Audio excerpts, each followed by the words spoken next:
Eu terminei de ler Boku no Hero recentemente e. Puta que me pariu! O final é muito bom.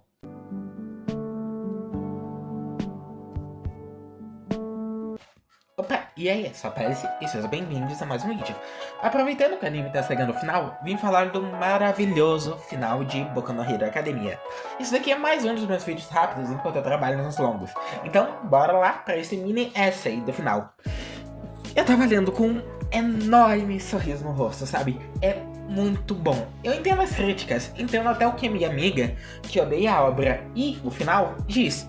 Mas eu discordo. Eu fico até meio culpada por isso, porque eu não gosto de discordar das pessoas que eu amo e tal, mas nesse caso eu realmente não concordo com ela. Ela diz que tudo virou culpa do All for One, já que a sociedade ser ruim é culpa dele, e foi a sociedade que criou os vilões. Só que não é bem assim. A Toga, o W, o Spinner, Mr. Compras, Redestro, Stain, Gentle, La Brava, todos esses nasceram como vilões por causa da sociedade. O All for One nem estava ativo na época que eles surgiram, e crimes, corrupção e desigualdade existem em qualquer lugar do mundo. O All for One só é o foco da narrativa japonesa.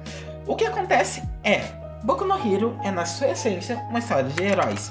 Existe um tropo clássico aí, o vilão como mal primordial.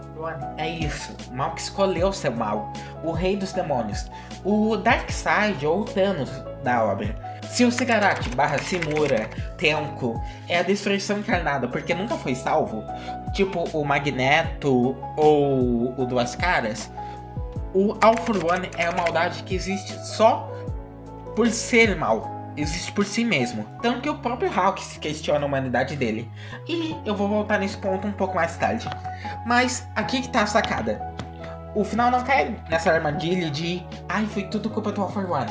O Japão não mudou porque o All for One morreu. Mudou porque o Deku, o Dynamite, a Gravity, o Soto, o Ingenium, o All Might e os outros inspiraram as pessoas a mudar. Se não fosse isso, tudo ia se repetir no final. Isso é mostrado no mangá, e é isso que me pega.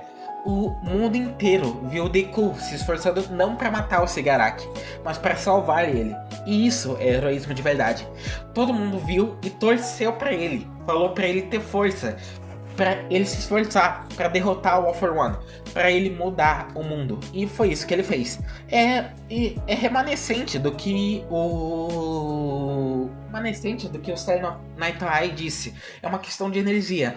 Todo mundo colocou sua energia, suas esperanças no Midoriya, no Deku, para ele mudar o futuro. E ele mudou o futuro, ele mudou o mundo com isso. E aí entra uma das partes que me fez chorar. Aquela senhora que viu o Tenko criança em sofrimento e não ajudou, se lembrando disso e vendo que podia quebrar o ciclo. Isso é tão lindo. Mostra que a mudança veio das pessoas, não porque o grande vilão sumiu. E o Deku... Cara, o Deku virar professor foi a coisa mais foda desse mangá. Ele não é o All Might. Ele é comparado ao All Might em muitos momentos da história. Mas sempre dizem que ele não é ele. E, exatamente, ele não é o All Might. Ele virou um herói do jeito dele. Mas remanescente do All Might ao mesmo tempo. Inspirando, guiando, incentivando uma nova geração. Isso é ser herói também.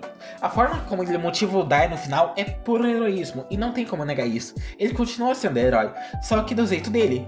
E também continua sendo um pro-hero, graças ao esforço e às amizades que ele fez no caminho, com aquela armadura dele. E tem ainda a minha teoria, um extra aqui pro vídeo, que eu acho que vai ficar bacana. Quem quer saber no final, o All for One e o One for All não são só quirks, eles são o sobrenatural de Boku no Hero. Deixa eu me explicar. O lado sobrenatural de Boku no Hero são as quirks, mas até aí elas são científicas, de certo modo. Mas tanto o All for One quanto o One for All são diferentes. Eles se parecem com algo mais, parece ter um plano maior de existência. O All for One sonhava com as pessoas de quem ele roubou os dons, como se as almas condenassem ele. O Deku falava com os vestígios do One for All, com as almas dos antecessores. Tanto que quando o All Might está quase morrendo, a forma dele dentro do One for All começa a ficar mais... começa a ter mais forma, ficar mais vivo dentro do One for All. No fim, ele chega até a alma do Tenko e se conecta com a alma do Tenko. Ele se conecta com as memórias, com o Tenko em si. É como se o All for One fosse um demônio colocado no mundo, e o One for All fosse um anjo para enfrentá-lo. Isso é uma visão mais poética, mais simbólica, mas foi minha interpretação do final da obra.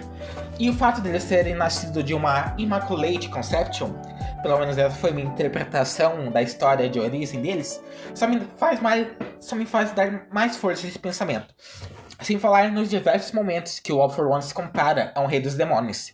Só que, no final, não foi sobre derrotar o rei demônio, foi sobre inspirar os humanos a quebrar o ciclo. E, olha, quem já foi inspirado por alguém, por algum símbolo, sabe quanto que isso significa. E, bom, é isso. Esse foi mais um dos meus vídeos rápidos pra eu trabalhar nos vídeos mais longos. Muito obrigado por terem assistido e comentem aí o que vocês acharam no final de Boku no Hero. Eu vou voltar em breve e é isso. Até mais. Obrigada pelos paces.